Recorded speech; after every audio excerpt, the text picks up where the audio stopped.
Bom dia, boa tarde ou boa noite. Sejam bem-vindos a mais um vídeo do canal. Eu sou Cleiton Mo e hoje eu vou falar mais uma vez sobre referências mitológicas em The Legend of Zelda Breath of the Wild.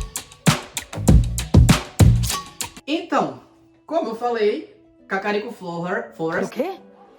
Kakariko Forest merece uma explicação à parte sobre eles. A primeira coisa que eu vou explicar são os Twist Tags. Os Twist Tags eram chamados, né, de acordo com a mitologia celta, de o povo belo, ou o povo das fadas.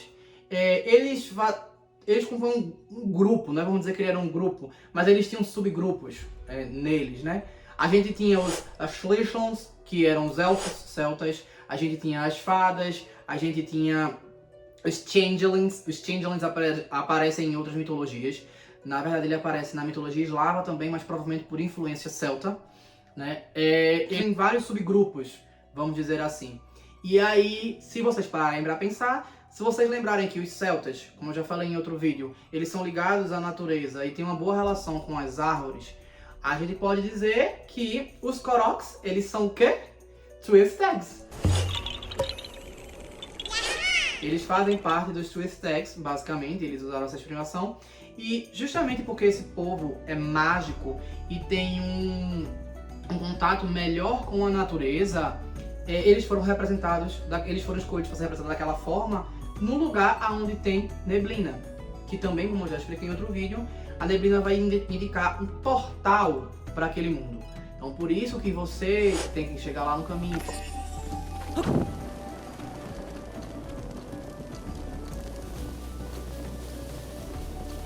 Seguir lá direitinho, bonitinho, senão a neblina vai lhe abduzir para outro mundo, justamente por causa disso, porque é um portal mágico, é uma coisa que os celtas acreditavam. Aquilo ali, eu acho que é o supra-sumo de Hyrule sobre os celtas, é ali a Kakariko Forest, por causa disso, porque ela tá levando para um outro mundo, e ela tá levando para um mundo não só encantado, mas que parece ser abundante, que parece ser muito rico, que parece ser muito mágico, sabe? Um lugar que, por exemplo, no Breath of the Wild, tá lá a Master Sword.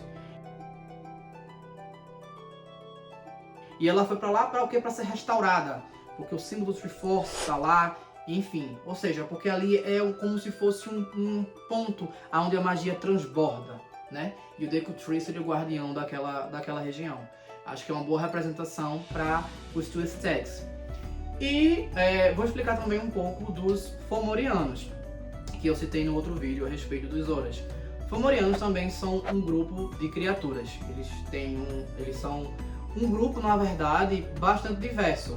Não se chega necessariamente a um formato específico de como eram os Fomorianos. Algumas representações deles parecem que são como se fossem seres humanos, mas só vivessem debaixo d'água, né? Que aí é uma representação meio assim, tem que ser adaptada, né, para algumas coisas. O líder dos Fomorianos que habitavam debaixo d'água e que causavam inundações na Irlanda e que pegaram briga com vários povos que invadiram a Irlanda era chamado de Balor, e ele era gigante e tinha um terceiro olho. Esse terceiro olho, ele disparava fogo por esse olho, basicamente como o Ciclope de X-Men. Só que não, enfim, era o terceiro olho. E esse terceiro olho, ele era protegido por uma... como é que diz? Tinha como se fosse um capacete que vinha até a frente, tapava esse olho dele, pra ele não atacar o tempo inteiro, né? E ele era gigantesco e tal. Mas se você parar pra pensar, os celtas, eles tinham um povo que eles chamavam de Finnfolks. Os Finnfolks são o que seria traduzido assim como sereianos, né? São, vamos dizer que são o povo sereia, mas não sereia com cauda necessariamente de peixe, né? Mas pessoas que tinham, como é que diz, escamas, que tinham barbatanas, que tinham guerras, enfim, outras coisas. Que aí, se vocês pararem para pensar, eles são basicamente como os Zora, né? Eles seriam uma representação do Zora. A gente tem algumas representações de Finnfolks também que eu acho interessante.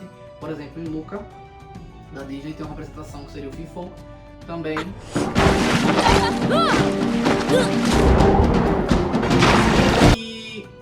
E De acordo com o que aparece no Breath of the Wild, que fala sobre os Zoras, eles poderem respirar tanto debaixo d'água quanto no ar, de que inundações causavam lá, e que essas inundações afetavam Hyrule, não era só a parte dos Zoras, e que começava por eles, e que, como é que diz, e aquela represa foi construída para selar a paz entre os Zoras e os Hylians, né, para poder não acontecer mais aquela enchente.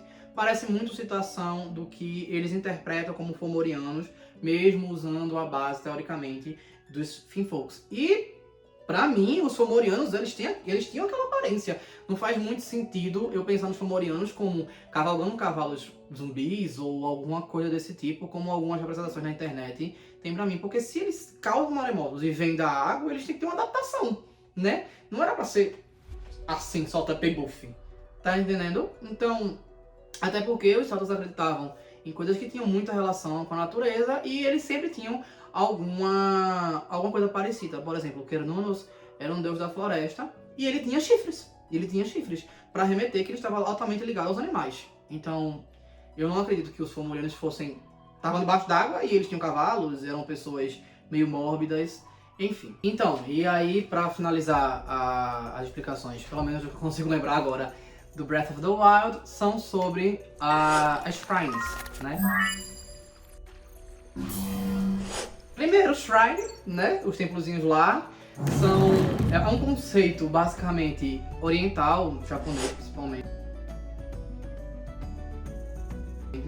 de deixar um templozinho lá para você fazer uma dedicação no meio da floresta, né? Por exemplo, e algumas culturas fazem isso, de templos para dedicar um alimento para algum espírito, algum deus. Então a gente já tem essa referência daí. Aquela conformação do Breath of the Wild, dos shrines e tal, eles podem ser referências a pagodes budistas, né? Com a releitura Atlantis. A releitura Atlantis, aí eu vou deixar para um outro vídeo explicar melhor, porque envolve muito nos celtas e ficaria muito longo.